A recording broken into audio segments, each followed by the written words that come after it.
Deus me deu, Deus tomou. Louvado seja o Senhor. Imagine um homem íntegro, temente a Deus, que em um único dia perde tudo: seus filhos, suas riquezas, sua saúde, sua dignidade. Imagine a dor de ver o corpo coberto de chagas, enquanto os amigos mais próximos se tornam acusadores implacáveis. Imagine o silêncio ensurdecedor de um Deus que parece distante, enquanto o sofrimento consome cada instante da existência. Esta não é apenas a história de Jó. É a história de cada um de nós, quando a vida desmorona e as respostas parecem não vir. Mas por trás desse sofrimento inexplicável, existe um mistério que poucos compreenderam. Uma batalha invisível nos bastidores da eternidade. Um propósito divino escondido na provação. E uma revelação que mudaria para sempre a forma como entendemos o sofrimento humano. O que você está prestes a descobrir vai transformar sua compreensão sobre a dor, a fé e o caráter de Deus. Se você quer entender por que pessoas boas sofrem, por que Deus permite a provação e como encontrar esperança no vale mais escuro da vida, inscreva-se no canal, curta este vídeo e continue assistindo até o final. Mas para entender como tudo isso começou, precisamos voltar ao início, ao momento em que um homem justo estava prestes a enfrentar o teste mais devastador da história da humanidade. Você já se perguntou por que pessoas boas sofrem? Por que aqueles que servem a Deus com integridade enfrentam provações que parecem injustas e desproporcionais? Por que o silêncio de Deus às vezes é mais doloroso do que a própria aflição? Estas são questões que atravessam séculos, culturas e gerações. E todas elas encontram eco profundo na história de Jó, um dos livros mais antigos e misteriosos de toda a Escritura. A história de Jó não é apenas um relato sobre sofrimento.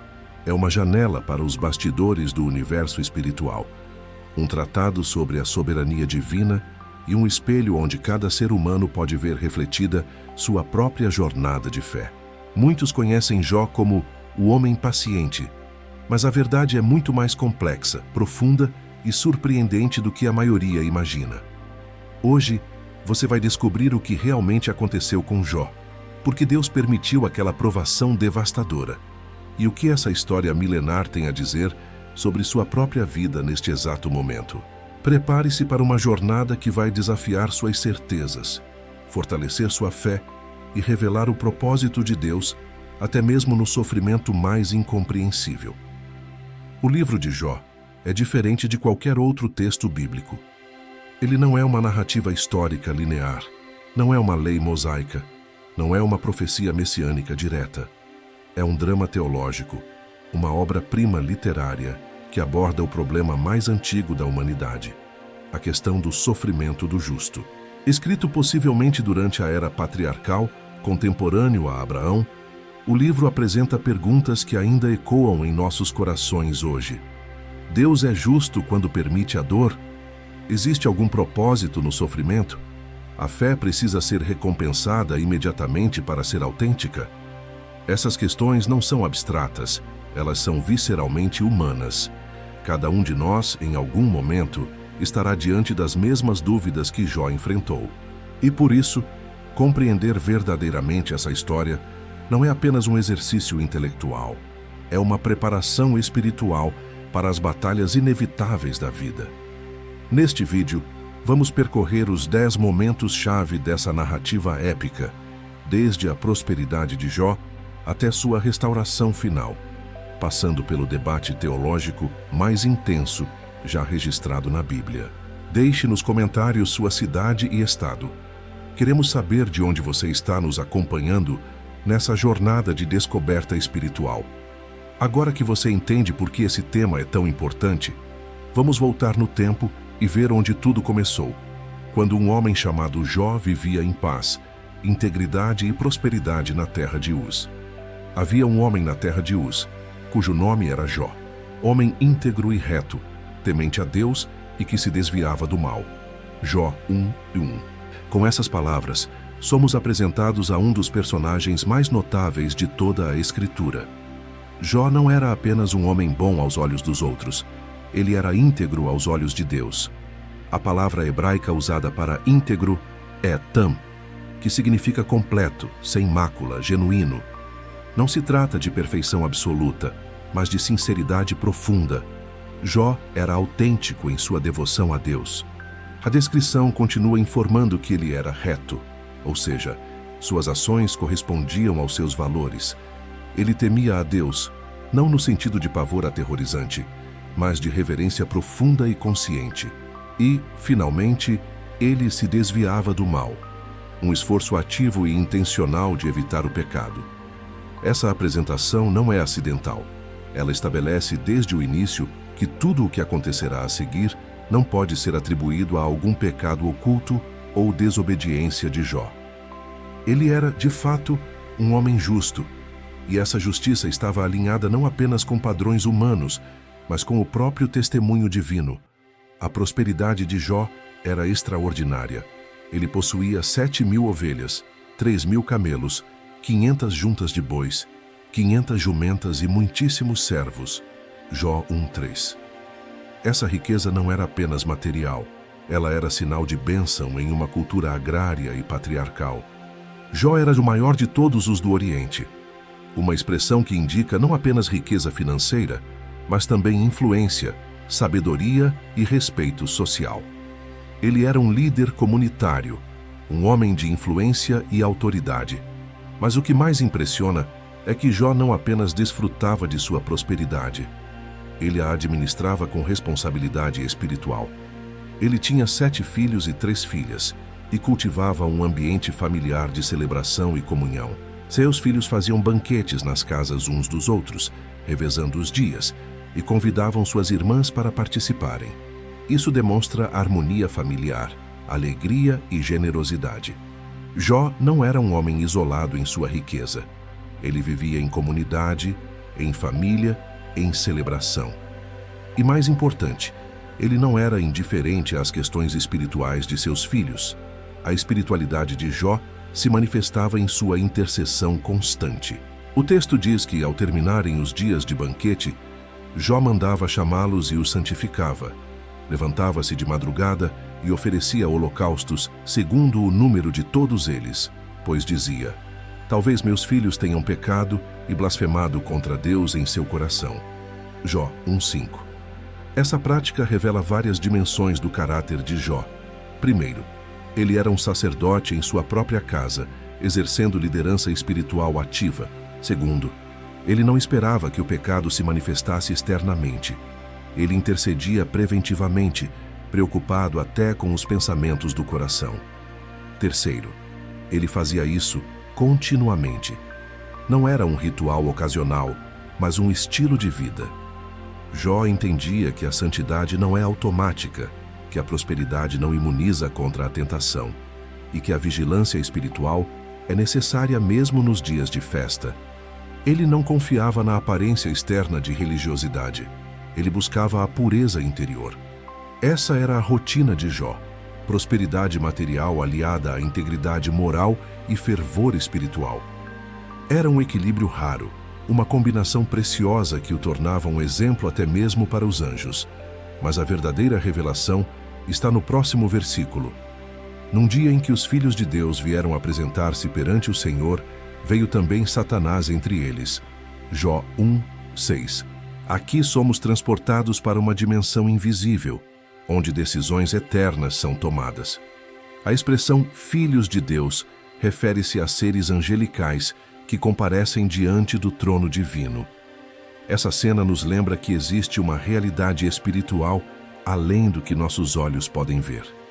E ali, entre os anjos, aparece Satanás, não como um poder independente, mas como alguém que, mesmo em rebelião, ainda precisa se apresentar diante de Deus. O nome Satanás significa adversário ou acusador. Ele não é onipresente, não é onisciente, não é igual a Deus. Ele é uma criatura caída, com poder limitado, autoridade restrita e ação condicionada à permissão divina. Deus pergunta a Satanás: de onde vens? E ele responde: de rodear a terra e passear por ela. Jó 1:7. Essa resposta revela a natureza de sua atividade. Ele está constantemente buscando a quem possa devorar, observando, acusando, conspirando contra os servos de Deus. Então vem a pergunta que muda tudo. Observaste o meu servo Jó? Porque ninguém há na terra semelhante a ele, homem íntegro e reto, temente a Deus e que se desvia do mal. Jó 1:8. O próprio Deus chama a atenção de Satanás para Jó. Isso não é crueldade divina, é um testemunho público da autenticidade da fé de Jó. Deus não estava expondo Jó ao perigo desnecessário. Ele estava demonstrando que existe fé verdadeira, amor genuíno, devoção autêntica, mesmo diante da possibilidade de perda total. Satanás responde com uma acusação devastadora. Porventura, Jó teme a Deus debalde? Jó 1:9. A insinuação é clara. Jó só serve a Deus porque é lucrativo. Ele ama a Deus pelas bênçãos, não por quem Deus é. A fé de Jó seria, segundo Satanás, puramente mercenária, interesseira, transacional. E então vem o desafio. Estende a tua mão, toca em tudo quanto ele tem, e verás se não blasfema contra ti na tua face. Jó 1:11. Satanás acredita que, sem as bênçãos, Jó abandonaria a Deus, e Deus permite que a teoria seja testada. O que você pensa sobre isso? Será que servimos a Deus apenas pelas bênçãos? Ou nossa fé é autêntica mesmo sem recompensas visíveis? Deixe seu comentário e compartilhe sua visão. Mas o que aconteceu a seguir muda tudo, porque em um único dia, a vida de Jó desmoronou completamente. E num dia em que seus filhos e suas filhas comiam e bebiam vinho na casa do irmão primogênito, veio um mensageiro a Jó. Jó 1:13-14. A tragédia começa em um dia comum, durante uma celebração familiar. Não havia sinais de tempestade, não havia avisos proféticos, não havia preparação emocional. A vida estava seguindo seu curso normal, quando, de repente, tudo desmoronou. O primeiro mensageiro trouxe notícias devastadoras. Os sabeus atacaram, levaram os bois e os jumentos e mataram os servos à espada. Apenas um escapou para contar. Antes que Jó pudesse processar a informação, veio o segundo mensageiro. Fogo de Deus caiu do céu, queimou as ovelhas e os servos, e só ele sobreviveu. Enquanto esse ainda falava, chegou o terceiro. Os caldeus formaram 3 bandos, atacaram os camelos e mataram os servos. Apenas ele escapou. E então, enquanto esse ainda não havia terminado de falar, veio o quarto mensageiro com a notícia mais devastadora de todas. Um grande vento veio do deserto, atingiu os 4 cantos da casa onde seus filhos estavam, e todos morreram. Apenas ele sobreviveu para contar. A sequência é brutal, calculada e progressiva. Primeiro, os bens materiais, os animais de trabalho. Depois, os animais de subsistência, as ovelhas. Em seguida, os animais de comércio, os camelos. E, finalmente, o golpe mais doloroso, os filhos. Satanás não começou pelo que era mais precioso. Ele construiu uma escalada de dor, sabendo que cada perda tornaria a próxima ainda mais insuportável. Observe também a ironia cruel. Jó estava preocupado com a santificação de seus filhos, oferecendo holocaustos por eles, intercedendo continuamente, e agora eles estavam mortos. A intercessão não os protegeu. A devoção não impediu a tragédia. A fé não blindou a família. Isso confronta diretamente a teologia da prosperidade, que ensina que bênção é sempre sinal de aprovação divina e que tragédia é sempre resultado de pecado. Aqui, o homem mais justo da terra estava perdendo tudo, não por causa de pecado, mas apesar de sua justiça. E isso nos ensina algo fundamental. Deus não nos deve explicações por suas permissões. Ele não está obrigado a nos proteger de toda a dor apenas porque o servimos com sinceridade. A resposta de Jó é surpreendente. Então Jó se levantou, rasgou o seu manto, rapou a sua cabeça e se lançou em terra e adorou. Jó 1:20. Rasgou o manto e rapou a cabeça. Sinais culturais de lamento profundo. Ele não fingiu estoicismo. Ele não reprimiu a dor. Ele chorou, lamentou, expressou sua angústia, mas o versículo termina com uma palavra que transforma tudo. E adorou. No auge da dor, no momento mais escuro, quando tudo havia desmoronado, Jó adorou. Ele não entendeu. Ele não teve respostas. Ele não viu propósito, mas ele adorou. E então, ele disse uma das declarações mais profundas de toda a Escritura: Nu saí do ventre de minha mãe, e nu voltarei. O Senhor o deu, e o Senhor o tomou. Bendito seja o nome do Senhor. Jó 1:21. Jó reconheceu que tudo o que tinha era presente de Deus, não propriedade sua. Ele não tinha direito inalienável às bênçãos. Ele não era dono, era mordomo. E mesmo na perda, ele bendisse o nome do Senhor. O versículo seguinte é crucial. Em tudo isto, Jó não pecou, nem atribuiu a Deus falta alguma. Jó 1:22. Aqui está a resposta à acusação de Satanás. Jó não blasfemou. Ele não amaldiçoou a Deus. Ele não o responsabilizou por injustiça. Mesmo sem entender, ele confiou. Mesmo sem ver, ele creu. Mesmo sem sentir, ele adorou. Essa é a essência da fé madura. Não uma fé que depende de explicações, mas uma fé que persiste apesar da ausência delas.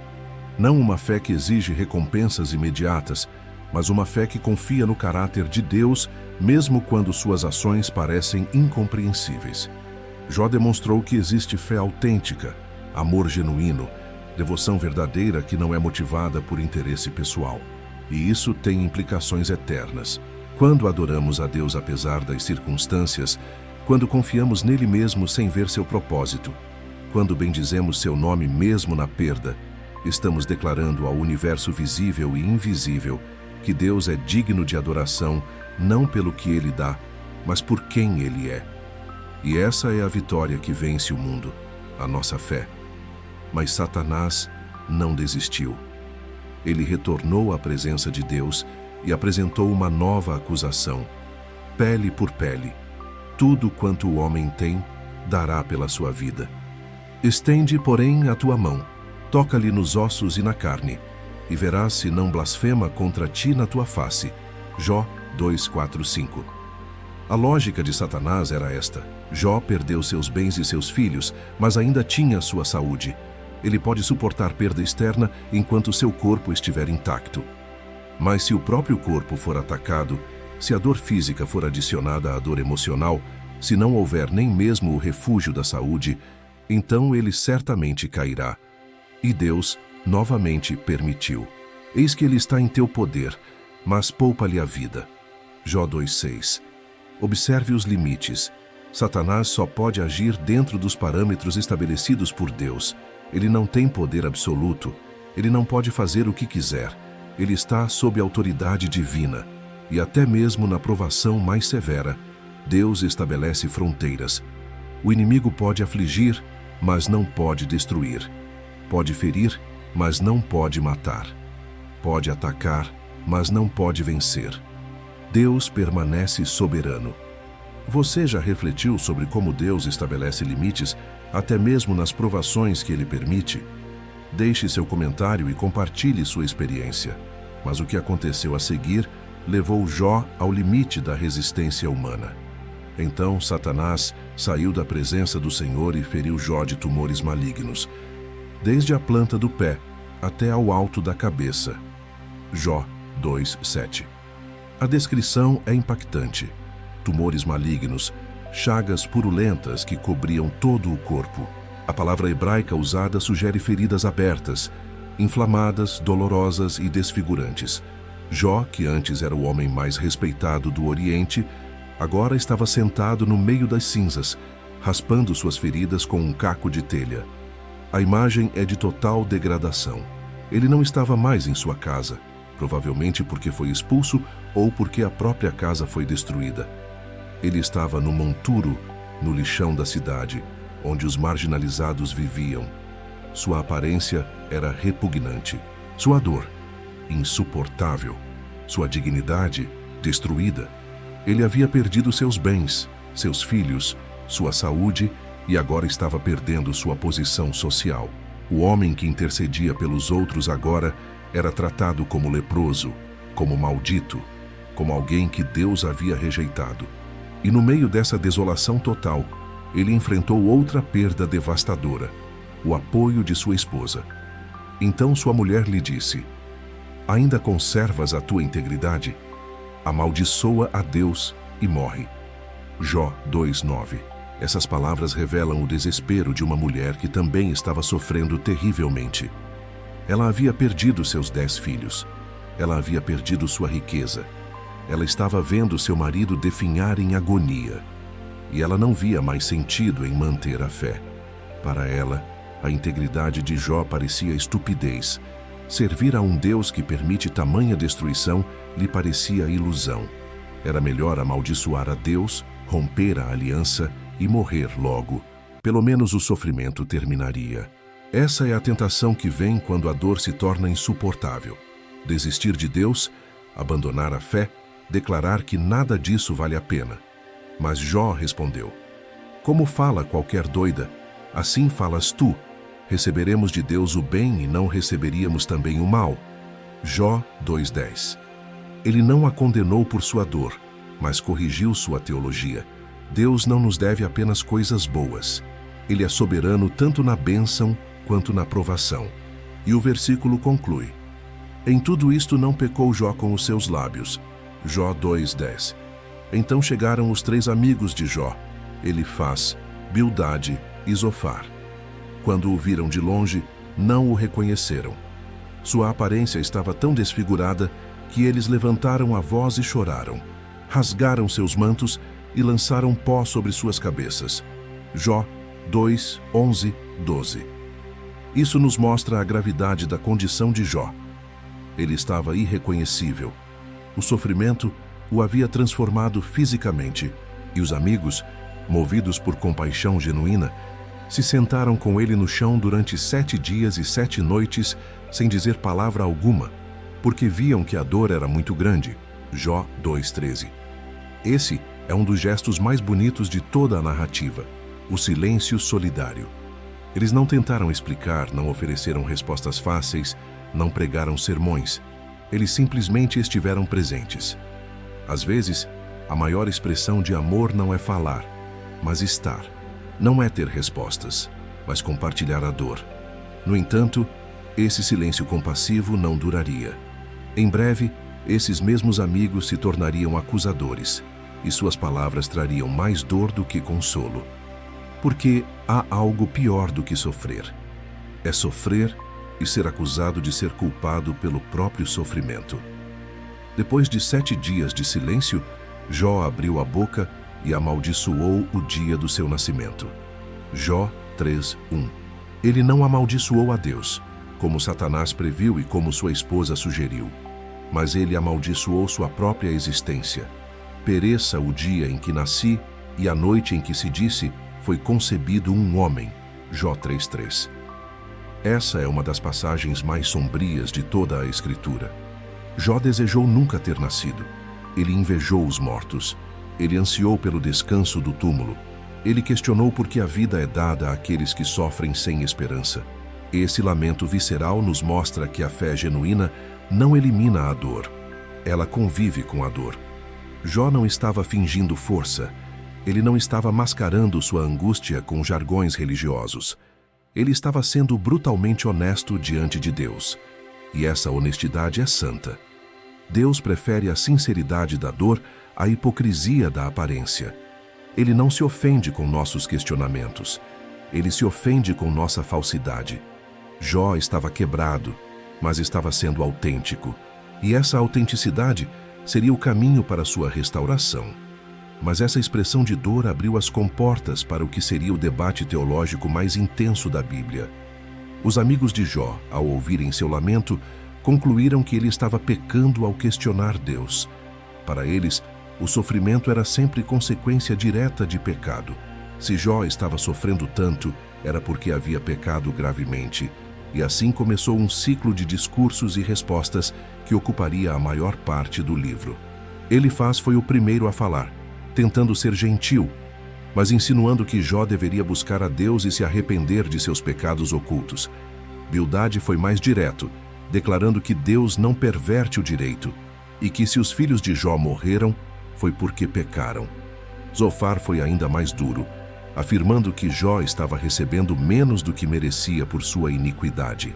E Jó, ferido não apenas pela dor física, mas pela acusação injusta dos amigos, defendeu sua integridade com paixão, honestidade e até desespero. O que você pensa sobre acusar alguém que está sofrendo? Como podemos ser verdadeiros consoladores em vez de acusadores? Deixe seu comentário. Mas o que aconteceu a seguir revelaria as limitações da sabedoria humana diante dos mistérios de Deus. Os amigos de Jó operavam com uma teologia simples, direta e aparentemente lógica. Deus recompensa os justos com bênçãos e pune os ímpios com sofrimento. Portanto, se alguém está sofrendo, é porque pecou. Essa é a chamada teologia retributiva. A ideia de que há sempre uma relação direta de causa e efeito entre comportamento e consequência. Elifaz argumentou: lembra-te agora, qual foi o inocente que jamais pereceu? E onde foram os retos destruídos? Jó 4:7. Para ele, ninguém sofre injustamente. O sofrimento é sempre merecido. Bildade acrescentou: porventura perverteria Deus o direito? Ou perverteria o Todo-Poderoso a justiça? Jó 8:3. Sua lógica era esta: Deus é justo, logo, suas ações são sempre proporcionais aos méritos humanos. Zofar foi ainda mais enfático: sabe, pois, que Deus exige de ti menos do que merece a tua iniquidade. Jó 11:6. Ele estava dizendo que Jó deveria estar agradecido, porque a punição poderia ser pior. Essa teologia não era completamente falsa. Assim, consequências para o pecado. Mas ela era insuficiente, reducionista e cruel quando aplicada universalmente. O problema dessa teologia é que ela transforma Deus em um contador celestial que simplesmente distribui recompensas e punições com base em desempenho. Ela elimina o mistério, a soberania, a liberdade de Deus. Ela assume que podemos sempre entender os caminhos divinos, que podemos sempre explicar o sofrimento, que podemos sempre identificar o pecado por trás da dor. Mas a realidade é mais complexa. Nem todo sofrimento é consequência direta de pecado pessoal. Jesus deixou isso claro quando seus discípulos perguntaram sobre um cego de nascença. Quem pecou, este ou seus pais, para que nascesse cego? E Jesus respondeu: nem ele nem seus pais pecaram, mas foi para que se manifestem nele as obras de Deus. João 9:2-3. Há sofrimentos que não são punitivos, mas pedagógicos. Há dores que não são castigos, mas ferramentas de formação. Há provações que não são sinais de rejeição divina, mas de confiança divina. E os amigos de Jó não conseguiam enxergar isso. Eles estavam presos a um sistema teológico rígido que não deixava espaço para o mistério de Deus. Jó, por sua vez, sabia que era inocente. Ele não estava negando que era pecador. Todo ser humano é. Mas ele estava afirmando que seu sofrimento não era proporcional a nenhum pecado específico que ele tivesse cometido. Longe de mim que eu vos justifique, até que eu expire, não apartarei de mim a minha integridade. Jó 27:5. Ele se recusou a confessar pecados que não havia cometido apenas para satisfazer a teologia defeituosa de seus amigos. E isso é importante. Não devemos aceitar falsas culpas. Não devemos assumir responsabilidade por dores que não causamos. Não devemos nos conformar às expectativas teológicas dos outros quando sabemos que estamos andando em integridade. Jó lutou pela verdade, mesmo quando isso significava ficar sozinho. Ele questionou, reclamou, lamentou, mas não mentiu. Ele defendeu sua inocência não por orgulho, mas por honestidade. E Deus honra a verdade, mesmo quando ela vem envolta em dor e desespero. Os ciclos de discursos entre Jó e seus amigos revelam um padrão. Os amigos acusam, Jó se defende, os amigos teorizam sobre Deus, Jó clama por Deus. Há uma diferença fundamental aqui. Os amigos tinham uma teologia sobre Deus, mas não um relacionamento com Deus. Eles conheciam doutrinas, mas não conheciam o coração divino. Eles falavam de Deus na terceira pessoa, enquanto Jó falava com Deus na segunda pessoa. Ainda que ele me mate, nele esperarei. Contudo, os meus caminhos defenderei diante dele. Jó 13:15. Essa é a fé autêntica, não uma resignação passiva, mas uma confiança combativa. Jó não estava disposto a aceitar explicações fáceis. Ele queria respostas do próprio Deus. Ele ansiava por um encontro direto, face a face, onde pudesse apresentar seu caso. Oh, se eu soubesse onde o poderia achar, então me chegaria ao seu tribunal. Jó 23:3. Jó não queria intermediários teológicos. Ele queria o próprio Deus. E essa fome por encontro pessoal é o que distingue a religião morta da fé viva. Não buscamos respostas sobre Deus. Buscamos o próprio Deus. Mas no meio desse debate doloroso, Jó fez declarações proféticas de esperança que atravessaram séculos. Porque eu sei que o meu Redentor vive, e por fim se levantará sobre a terra. E depois de consumida a minha pele, contudo ainda em minha carne verei a Deus. Jó 19:25-26. No vale mais escuro de sua provação, Jó vislumbrou a ressurreição. Ele creu que, mesmo que seu corpo fosse destruído, ele ainda veria a Deus, não como um espírito desencarnado, mas em carne, ressuscitado. Essa é uma das declarações mais impressionantes de esperança escatológica em todo o Antigo Testamento. Jó não tinha a revelação completa que temos hoje através de Cristo, mas ele creu na vitória final de Deus sobre a morte, no triunfo da justiça, na vindicação do justo. E essa esperança o sustentou mesmo quando tudo parecia perdido. Isso nos ensina que a esperança cristã não é otimismo ingênuo. É convicção fundamentada no caráter eterno de Deus. Mesmo quando a vida desmorona, há um Redentor que vive, há uma ressurreição que vem, há uma justiça que prevalecerá. Você consegue manter esperança quando tudo parece perdido? Como a ressurreição de Cristo fortalece sua fé nos momentos de provação? Deixe seu comentário. Mas o que aconteceu a seguir trouxe uma reviravolta inesperada no debate. Depois de 3 ciclos de discursos entre Jó e seus 3 amigos, o debate pareceu chegar a um impasse. Os amigos não conseguiam convencer Jó de que ele havia pecado, e Jó não conseguia obter deles compaixão genuína ou compreensão. Então, surpreendentemente, uma nova voz se levantou. Eliú, filho de Baraquel, o Buzita, Jó 32:2. Eliú era mais jovem que os outros e, por respeito aos anciãos, havia esperado calado até então. Mas agora, indignado tanto com Jó quanto com seus amigos, ele decidiu falar. Acendeu-se a ira de Eliú contra Jó porque se justificava a si mesmo mais do que a Deus. Também a sua ira se acendeu contra os seus 3 amigos, porque não achavam resposta e todavia condenavam a Jó.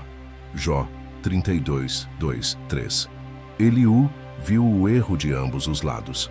Jó estava se defendendo ao ponto de parecer justificar-se acima de Deus, e os amigos estavam condenando sem ter argumentos sólidos. Sua perspectiva traria um novo ângulo ao debate, preparando o caminho para a manifestação divina que estava prestes a acontecer.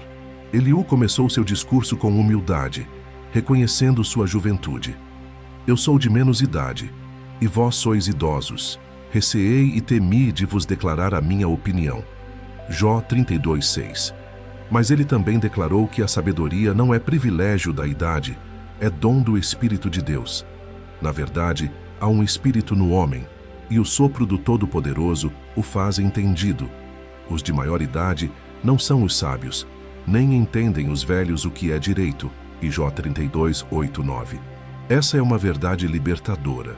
Deus pode falar através de qualquer pessoa, independentemente de idade, posição social ou experiência acumulada. O que importa não é a idade do mensageiro, mas a fonte da mensagem. Eliú estava prestes a falar verdades que os anciãos não conseguiram articular. Ele não repetiria os argumentos desgastados da teologia retributiva. Em vez disso, ele apresentaria uma perspectiva mais elevada: o propósito pedagógico do sofrimento. Deus não apenas pune ou recompensa, ele também forma, molda, ensina e prepara. E o sofrimento pode ser ferramenta divina de transformação, não apenas instrumento de castigo. Eliú corrigiu Jó com firmeza, mas também com um respeito que os outros amigos não demonstraram. Eis que nisto não foste justo. Eu te respondo que maior é Deus do que o homem. Jó 33:12. Ele apontou que Jó estava errado ao exigir explicações de Deus, ao questionar sua justiça, ao se colocar como juiz do Criador. Mas, ao contrário dos outros amigos, Eliú não acusou Jó de pecados ocultos. Em vez disso, ele explicou que Deus fala ao homem de muitas maneiras, através de sonhos, visões e, sim, através do sofrimento. Deus fala uma vez, sim, 2 vezes, mas o homem não atenta para isso, para que retire o homem do seu desígnio e esconda do homem a soberba. Jó 33:14-17. O sofrimento, segundo Eliú, pode ser uma voz divina que nos desvia do orgulho, da autossuficiência, da autojustificação. Não é necessariamente castigo, pode ser correção. Não é necessariamente rejeição, pode ser refinamento. E essa perspectiva abriu uma nova dimensão no debate. O sofrimento como escola de Deus, não apenas tribunal de Deus. Eliú também falou sobre a grandeza de Deus e a pequenez do homem. Ele descreveu a majestade divina na criação, o poder de Deus nas tempestades, a sabedoria de Deus no governo do universo. Eis que Deus é grande em seu poder. Quem ensina como ele? Jó 36:22. Ele estava preparando Jó e os leitores para o encontro que estava prestes a acontecer, porque todo o debate até aqui havia sido sobre Deus, mas não com Deus. Havia teologia, mas não teofania.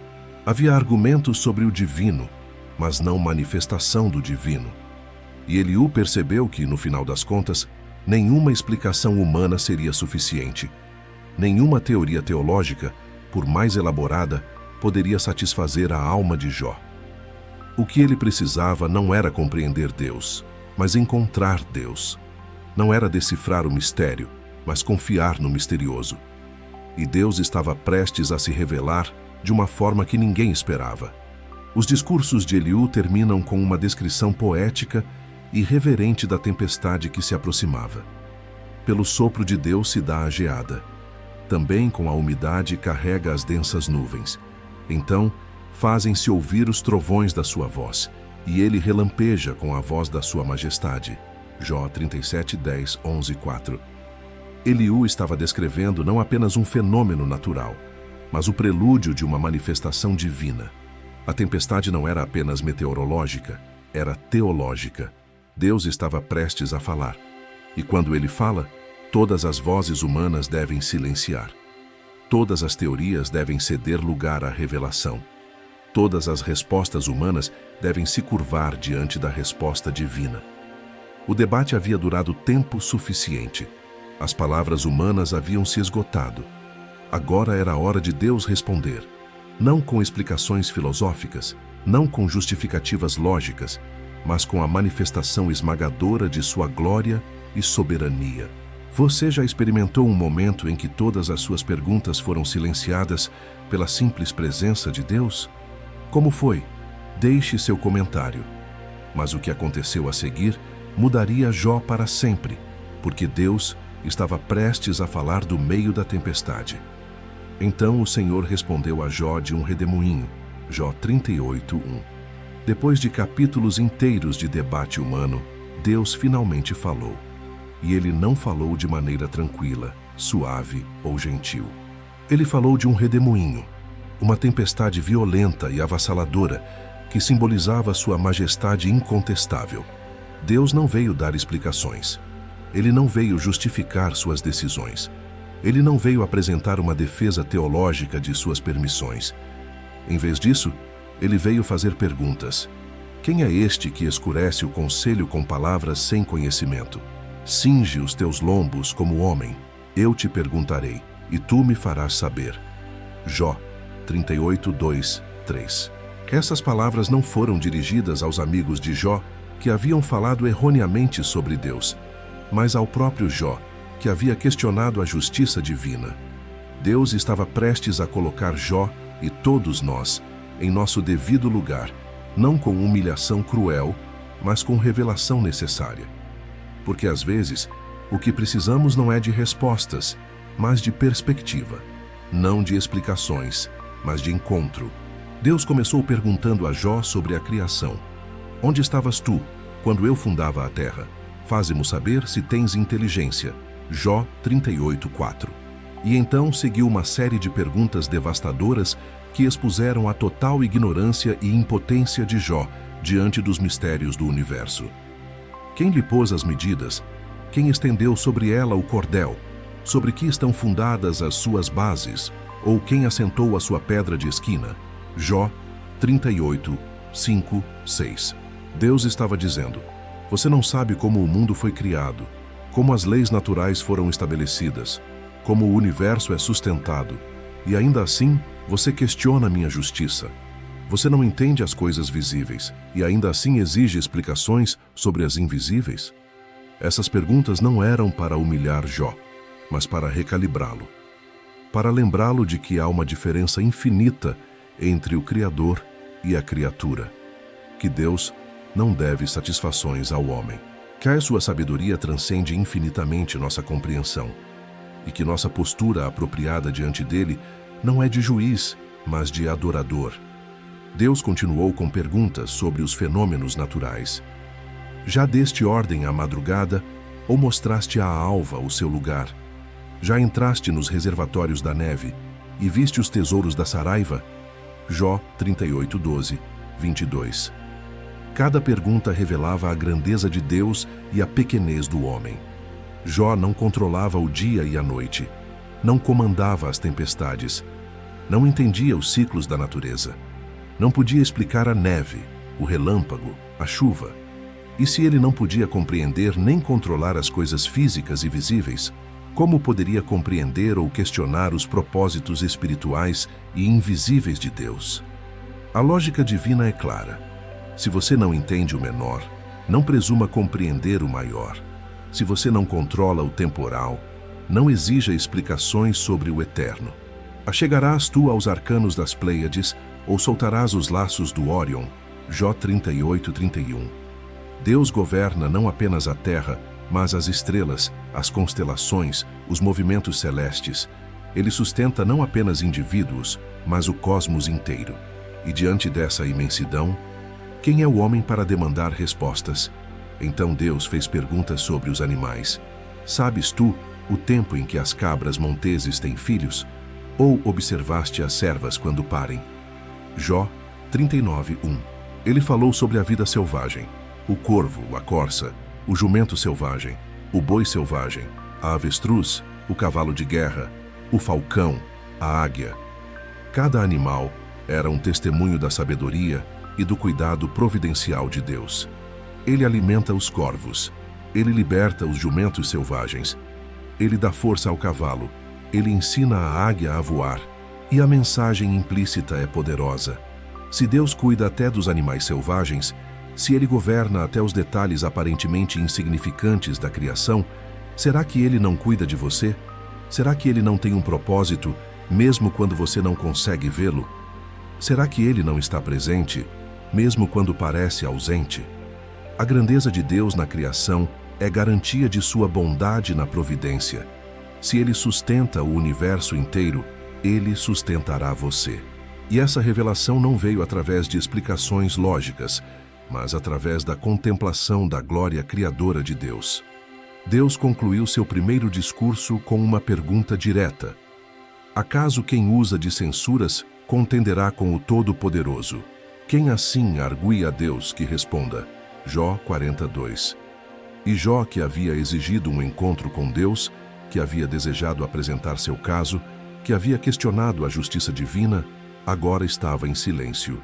Eis que sou vil, que te responderia eu? A minha mão ponho na minha boca. Uma vez falei, porém não replicarei, ou ainda 2 vezes, mas não prosseguirei. Jó 44:5. Jó não recebeu as respostas que esperava. Deus não explicou por que permitiu o sofrimento. Não justificou a perda dos filhos. Não detalhou o debate celestial com Satanás. Mas Jó recebeu algo infinitamente mais valioso. Ele recebeu a própria presença de Deus. E na presença de Deus, as perguntas não desaparecem necessariamente, mas perdem sua urgência. Porque quando vemos quem Deus é, nossa necessidade de entender o que Ele faz diminui drasticamente. A confiança não depende de compreensão, ela depende de conhecimento do caráter divino. Você já teve um encontro com Deus que transformou suas perguntas? Deixe seu comentário. Mas Deus ainda não havia terminado de falar, e o segundo discurso seria ainda mais impactante. Mesmo depois do silêncio de Jó, Deus continuou falando. Cinge agora os teus lombos como homem. Eu te perguntarei, e tu me ensinarás. Porventura também tornarás tu vão o meu juízo, ou tu me condenarás para te justificares. Jó 47:8. Deus estava expondo o coração da questão. Jó, em sua defesa de sua própria justiça, havia chegado perigosamente perto de acusar Deus de injustiça. Para se justificar, ele estava indiretamente condenando a Deus. E isso é algo que todos nós fazemos quando insistimos que nossa perspectiva é a correta e que Deus deveria agir de acordo com nossas expectativas. Não percebemos, mas ao exigir que Deus se justifique diante de nós, estamos invertendo a ordem criacional. Estamos colocando o Criador no banco dos réus e a criatura no trono de julgamento. E Deus, com firmeza paternal, estava corrigindo essa inversão. Ele estava restaurando a ordem apropriada. Deus é Deus e nós não somos. Ele julga, nós não julgamos. Ele governa, nós confiamos. Essa é a essência da fé madura. Então Deus desafiou Jó. Tens braço como Deus, ou podes trovejar com voz como a dele. Orna-te, pois, de excelência e alteza, e veste-te de majestade e de glória. Jó 49:10. A ironia divina é evidente. Se você quer julgar como Deus, então prove que tem o poder de Deus. Se você quer governar o universo, então demonstre que tem a capacidade de fazê-lo. Derrama os furores da tua ira, e atenta para todo o soberbo, e abate-o. Olha para todo o soberbo, e humilha-o, e atropela os ímpios no seu lugar. Jó 40:11-12. Deus estava dizendo: você acha que eu não executo justiça? Então faça você. Você acha que eu não governo corretamente? Então assuma o controle. Claro que Jó não podia, nenhum ser humano pode. Porque governar o universo com justiça perfeita, sabedoria infinita e amor eterno requer atributos que só Deus possui. E ao expor nossa incapacidade, Deus estava nos ensinando humildade, não a humilhação vergonhosa, mas a humildade verdadeira de reconhecer nosso lugar e confiar no caráter daquele que está no controle. Então Deus apresentou duas criaturas misteriosas, o Behemoth e o Leviatã. Contempla agora o Behemoth, que eu fiz contigo. Ele come erva como o boi. Eis que a sua força está nos seus lombos, e o seu poder nos músculos do seu ventre. Jó 40:15-16. A descrição sugere uma criatura de poder imenso, possivelmente um hipopótamo, um dinossauro, ou uma representação simbólica de forças caóticas. Ele é obra-prima dos caminhos de Deus. O que o fez, o proveu de espada. Jó 40:19. A mensagem é clara. Deus criou até mesmo as criaturas mais poderosas e potencialmente perigosas. Ele as governa, ele as controla. Elas não saem de seu domínio. E se Deus governa o Behemoth, essa força bruta da natureza, quanto mais ele governa as circunstâncias da vida humana. Se ele criou e sustenta até mesmo o que parece ameaçador e incontrolável, será que ele perdeu o controle sobre o sofrimento de Jó? A resposta é óbvia. Não. Deus permanece soberano, e nossa confiança deve descansar não em nossa capacidade de entender, mas em sua capacidade de governar. O Leviatã é descrito em detalhes ainda mais impressionantes. Podes tirar com anzol o Leviatã? Ou ligarás a sua língua com uma corda? Porventura meterás um anzol no seu nariz? Ou com um gancho furarás as suas queixadas? Jó 41, 1, 2. A descrição continua por mais de 30 versículos, detalhando uma criatura indomável, poderosa, aterrorizante, possivelmente um crocodilo gigante, um dragão marinho, ou uma representação simbólica do caos primordial. Há nenhuma tão atrevido que a despertá-lo se atreva. Quem, pois, é aquele que ousa erguer-se diante de mim? Jó 41, 10. A conclusão é devastadora. Se nenhum homem pode enfrentar o Leviatã, como alguém poderia se levantar contra o próprio Deus que criou o Leviatã?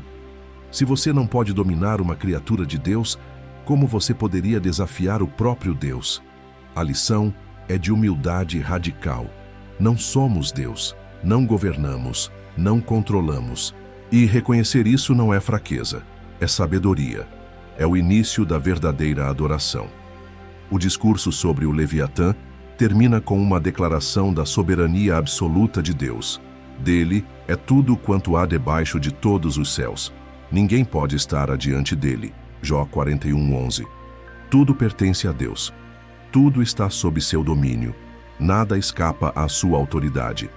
E, portanto, ele não deve nada a ninguém. Ele não está em dívida com suas criaturas. Ele não precisa justificar suas ações diante de nós.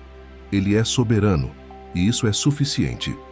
Essa não é uma verdade confortável quando estamos no meio da dor, mas é uma verdade libertadora. Porque se Deus fosse obrigado a nos explicar tudo, se ele precisasse da nossa aprovação para agir, se sua autoridade dependesse do nosso entendimento, então ele não seria Deus, e nós não teríamos nenhuma âncora de esperança. Mas porque ele é soberano, porque ele governa mesmo quando não entendemos, porque ele permanece no controle mesmo quando tudo parece fora de controle, podemos descansar, podemos confiar, podemos adorar. Como você lida com a soberania de Deus quando ela parece incompreensível? Deixe seu comentário. Mas o que aconteceu a seguir revelaria a transformação completa de Jó. Depois de ouvir a Deus falar por 2 discursos completos, Jó finalmente respondeu. Não mais com defesa, não mais com questionamentos, mas com arrependimento. Bem sei que tudo podes e que nenhum dos teus propósitos pode ser impedido. Jó 42, 2. Essa declaração revela a transformação profunda que ocorreu no coração de Jó. Ele não estava apenas reconhecendo intelectualmente a soberania de Deus. Ele estava se rendendo existencialmente a ela. Ele percebeu que Deus não é apenas poderoso, ele é todo-poderoso. Que seus propósitos não são apenas bons, eles são irresistíveis. Que sua vontade não é apenas sábia, ela é inevitável. E diante dessa realidade esmagadora, Jó não tinha mais nada a argumentar. Toda a sua defesa havia se dissolvido. Todas as suas perguntas haviam sido relativizadas, não porque ele recebeu respostas, mas porque ele encontrou aquele que é maior que todas as respostas. O encontro com Deus é sempre transformador. Quando vemos quem ele realmente é, nunca mais somos os mesmos. Então Jó fez uma confissão surpreendente. Quem é este que, sem conhecimento, encobre o conselho? Portanto, relatei o que não entendia, coisas maravilhosas demais para mim, coisas que eu não conhecia. Jó 42, 3. Jó estava citando as próprias palavras de Deus de volta para ele, reconhecendo que havia falado sobre coisas que estavam além de sua compreensão. Ele havia questionado o conselho divino sem ter o conhecimento necessário. Havia julgado os caminhos de Deus sem ter a perspectiva adequada. E agora, ele estava confessando sua presunção. Essa é uma lição crucial para todos nós. Há coisas que são maravilhosas demais para nossa compreensão. Há mistérios que não podem ser decifrados pela lógica humana. Há propósitos divinos que transcendem nossa capacidade de análise. E reconhecer isso não é obscurantismo anti-intelectual, é humildade espiritual apropriada. Deus não nos chamou para entender tudo. Ele nos chamou para confiar nele em tudo. E há liberdade profunda em aceitar que não precisamos ter todas as respostas para ter fé autêntica. A declaração mais poderosa de Jó vem a seguir. Com o ouvir dos ouvidos, ouvi falar de ti, mas agora te veem os meus olhos. Jó 42, 5. Essa é a diferença entre conhecimento de segunda mão e encontro pessoal, entre teologia acadêmica e experiência transformadora, entre saber sobre Deus e conhecer a Deus. Jó havia sido um homem religioso toda a sua vida. Ele conhecia a tradição, praticava os rituais, oferecia sacrifícios, mas seu conhecimento de Deus era indireto, mediado, conceitual. Agora, através do sofrimento e da teofania, ele havia encontrado Deus face a face. E esse encontro mudou tudo. Não é que seu conhecimento anterior fosse falso, mas era incompleto. Ele conhecia Deus como doutrina, agora conhecia Deus como pessoa. E quando conhecemos Deus pessoalmente, nossa perspectiva sobre tudo se transforma. As provações que pareciam cruéis revelam-se pedagógicas. Os silêncios que pareciam abandono revelam-se formadores.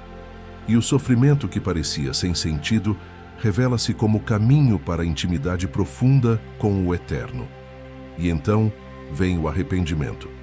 Por isso me abomino e me arrependo no pó e na cinza. Jó 42, 6. Jó não estava se arrependendo de algum pecado específico que tivesse causado seu sofrimento, porque não havia tal pecado. Ele estava se arrependendo de sua postura, de ter questionado a justiça de Deus, de ter exigido explicações, de ter, ainda que sutilmente, colocado seu próprio senso de justiça acima da justiça divina. Ele estava se arrependendo de sua autojustificação, de sua presunção, de sua falta de humildade diante do Mysterium Tremendum. E esse arrependimento aconteceu no pó e na cinza, exatamente onde ele estava fisicamente, no monturo da cidade, coberto de chagas. O local de sua maior humilhação tornou-se o local de sua maior transformação. Deus não o tirou das cinzas para depois transformá-lo. Ele o transformou nas cinzas, porque Deus nos encontra onde estamos e nos transforma ali mesmo, no meio da dor, no centro da provação. Não precisamos esperar que as circunstâncias mudem para experimentar transformação espiritual. A transformação acontece no meio das circunstâncias, quando encontramos a Deus ali. O arrependimento de Jó não foi o fim, foi o começo da restauração. Mas essa restauração não veio imediatamente. Antes disso, Deus tinha algo importante a dizer aos amigos de Jó. Sucedeu que, acabando o Senhor de falar a Jó aquelas palavras, o Senhor disse a Elifaz o temanita: a minha ira se acendeu contra ti e contra os teus dois amigos, porque não falastes de mim o que era reto, como o meu servo Jó. Jó 42, 7. Isso é surpreendente.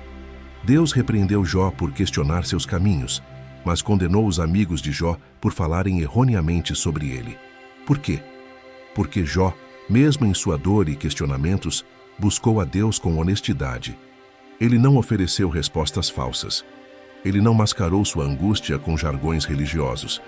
Os amigos, por outro lado, defenderam uma teologia falsa, a ideia de que todo sofrimento é castigo por pecado específico. Eles representaram Deus erroneamente e acusaram injustamente. E Deus prefere a honestidade ferida à teologia falsa. Prefere o lamento sincero à ortodoxia superficial. Essa é uma lição poderosa. Deus valoriza mais a autenticidade do que a precisão teórica quando ela vem sem amor. Como você equilibra a verdade teológica com compaixão genuína? Deixe seu comentário, mas o que aconteceu a seguir demonstraria a graça restauradora de Deus de forma extraordinária. Deus instruiu os 3 amigos a irem até Jó com uma oferta específica. Tomai, pois, 7 bezerros e 7 carneiros, e ide ao meu servo Jó, e oferecei holocaustos por vós, e o meu servo Jó orará por vós, porque deveras a ele aceitarei, para que eu não vos trate conforme a vossa loucura. Porque vós não falastes de mim o que era reto, como o meu servo Jó. Jó 42, 8. Essa é uma das reviravoltas mais impressionantes de toda a narrativa. Os homens que haviam acusado Jó, que o condenaram, que o julgaram injustamente, agora precisavam ir até ele e pedir que intercedesse por eles. O acusado tornou-se o intercessor, o condenado tornou-se o mediador. Aquele que foi julgado tornou-se o sacerdote. E isso não apenas humilhou os amigos, também elevou Jó. Deus estava restaurando não apenas suas posses, mas sua dignidade, seu papel, sua posição como homem íntegro e intercessor. E há aqui uma prefiguração poderosa de Cristo, aquele que, mesmo sendo condenado injustamente, tornou-se nosso intercessor diante de Deus. O texto diz que Elifaz, Bildade e Zofar fizeram conforme o Senhor lhes ordenara, e que o Senhor aceitou a face de Jó. Jó 42:9. Essa frase significa que Deus ouviu a oração de Jó em favor de seus amigos. Jó poderia ter guardado ressentimento, poderia ter se recusado a orar por aqueles que o feriram tão profundamente, poderia ter visto esse momento como oportunidade de vingança ou de gozação. Mas ele não fez isso. Ele orou por eles, e ao fazer isso, ele demonstrou que sua transformação era real. Porque perdão genuíno é a marca de um coração que verdadeiramente encontrou a Deus. Você não pode ter um encontro autêntico com a graça de Deus e continuar retendo amargura contra outros. Quando somos perdoados imerecidamente, quando somos aceitos apesar de nossas falhas, quando experimentamos a misericórdia divina, algo acontece em nós que nos capacita a estender essa mesma misericórdia a outros. Jó orou por seus acusadores, e ao fazê-lo, ele completou sua jornada espiritual, de vítima a vencedor, de ferido a curador, de acusado a intercessor. E então vem o momento da restauração. Mudou o Senhor a sorte de Jó, quando orava pelos seus amigos, e o Senhor acrescentou a Jó o dobro de tudo quanto dantes possuía. Jó 42:10. A restauração não veio enquanto Jó estava focado em sua própria dor. Não veio enquanto ele estava exigindo respostas. Não veio enquanto ele estava se defendendo. Ela veio quando ele estava orando por outros, quando ele estava intercedendo por aqueles que o haviam ferido, quando ele estava exercendo misericórdia em vez de buscar vingança. Há aqui um princípio espiritual profundo. Frequentemente, nossa própria cura vem quando começamos a servir aos outros. Nossa restauração acontece quando paramos de focar exclusivamente em nossa dor e começamos a nos preocupar com as necessidades dos outros. Isso não significa negar nosso sofrimento ou fingir que não existe, mas significa que a rota para a cura muitas vezes passa pelo serviço, pela intercessão, pelo perdão. E Deus, em sua sabedoria, restaurou Jó não apenas ao patamar anterior, mas ao dobro do que ele tinha antes. O texto detalha a restauração. Então vieram a ele todos os seus irmãos, e todas as suas irmãs, e todos quantos dantes o conheceram, e comeram com ele pão em sua casa, e se condoeram dele, e o consolaram de todo o mal que o Senhor lhe havia enviado.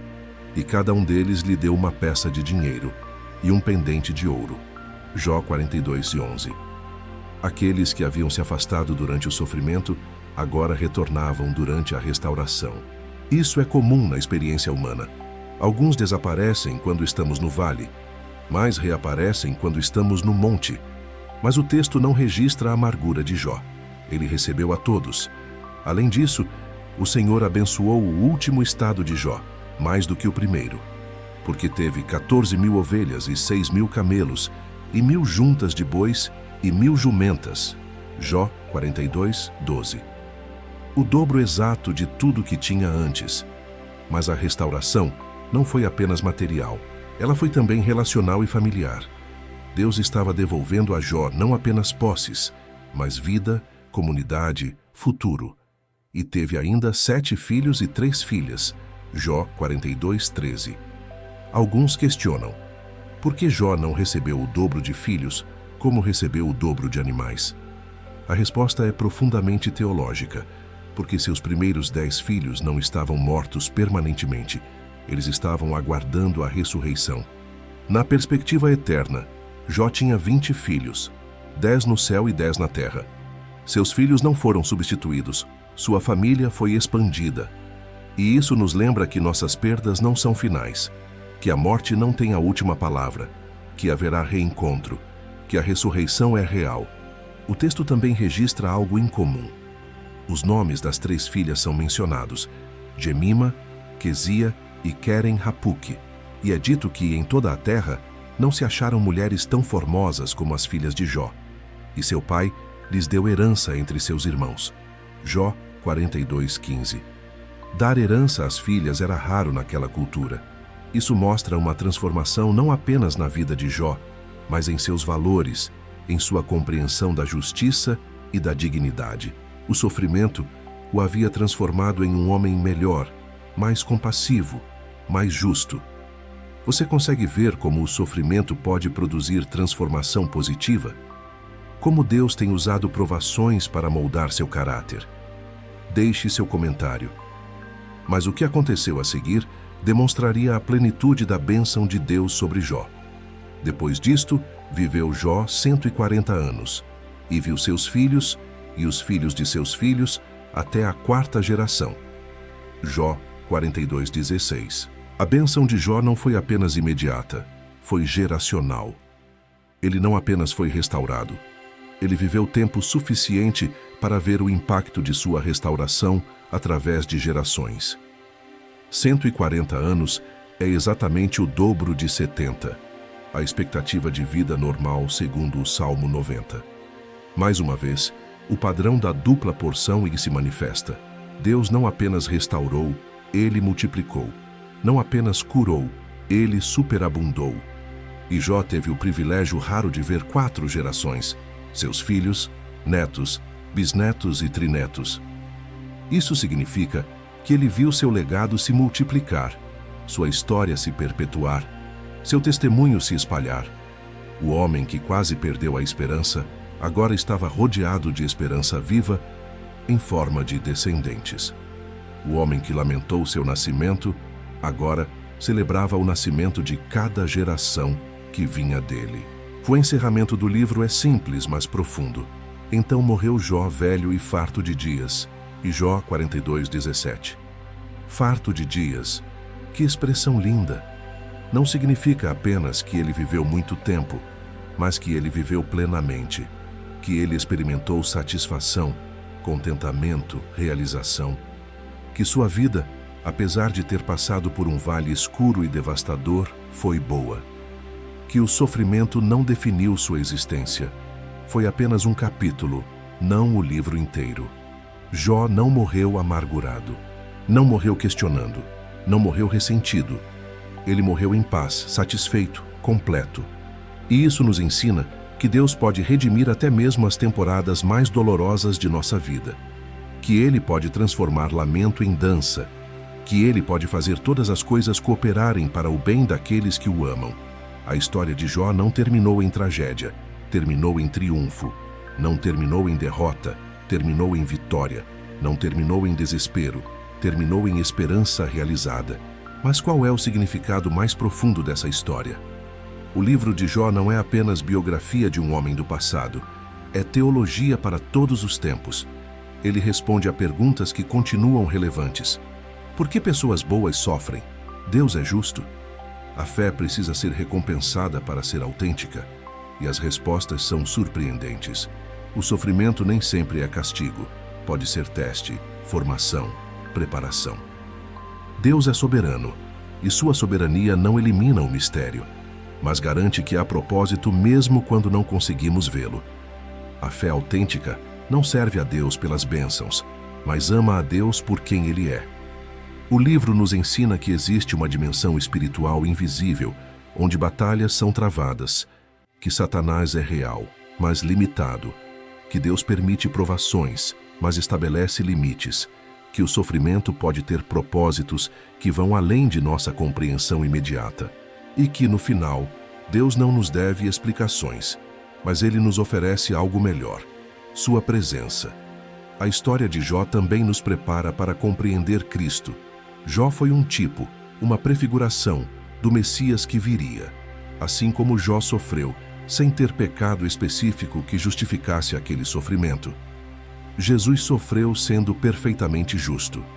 Assim como Jó foi acusado injustamente, Jesus foi condenado injustamente. Assim como Jó intercedeu por seus acusadores, Jesus orou por seus crucificadores. Pai, perdoa-lhes, porque não sabem o que fazem. Lucas 23:34. Assim como Jó foi restaurado com dupla porção, Jesus ressuscitou com nome acima de todo nome. Mas há uma diferença crucial. Jó sofreu para provar que a fé autêntica existe. Jesus sofreu para tornar a fé autêntica possível. Jó passou pelo vale e foi restaurado. Jesus desceu até a morte e ressuscitou para que nós pudéssemos ter vida eterna. A história de Jó aponta para a cruz, onde o sofrimento do justo se torna redenção para os injustos, onde a dor do inocente se transforma em salvação para os culpados. E hoje, o que essa história milenar tem a nos dizer? Ela nos ensina que o sofrimento não é evidência de que Deus nos abandonou, pode ser evidência de que Ele confia em nós. Que as provações não significam que perdemos a fé, podem significar que nossa fé está sendo purificada. Que os silêncios de Deus não são ausência, são pedagogia. Ele está nos ensinando a confiar sem ver, a crer sem entender, a adorar sem recompensas imediatas. A história de Jó nos convida a uma fé madura, não uma fé infantil que exige explicações, mas uma fé adulta que confia no caráter de Deus, mesmo quando seus caminhos são misteriosos. Não uma fé transacional que serve a Deus apenas pelas bênçãos, mas uma fé relacional que o ama por quem Ele é. E nos assegura que, no final, Deus restaura, redime, transforma. Que nenhuma lágrima é desperdiçada, que nenhum sofrimento é sem propósito. Que aquele que começou a boa obra completará até o dia de Cristo Jesus. Se você está passando por um vale escuro hoje, saiba que Deus não o abandonou. Ele está presente, trabalhando, moldando, preparando uma restauração que você ainda não pode imaginar. Como a história de Jó tem falado ao seu coração hoje? Deixe seu comentário e compartilhe sua jornada. Mas agora é hora de refletirmos sobre o que tudo isso significa para a nossa vida prática e espiritual. Se você chegou até aqui, já compreendeu que a história de Jó não é apenas um relato antigo sobre um homem que sofreu e foi restaurado. É um espelho onde cada um de nós pode se ver refletido. É um convite para repensar nossa teologia sobre o sofrimento, nossa compreensão sobre Deus, nossa expectativa sobre a vida de fé. Jó nos ensina que servir a Deus não é garantia de vida fácil, mas é garantia de vida significativa.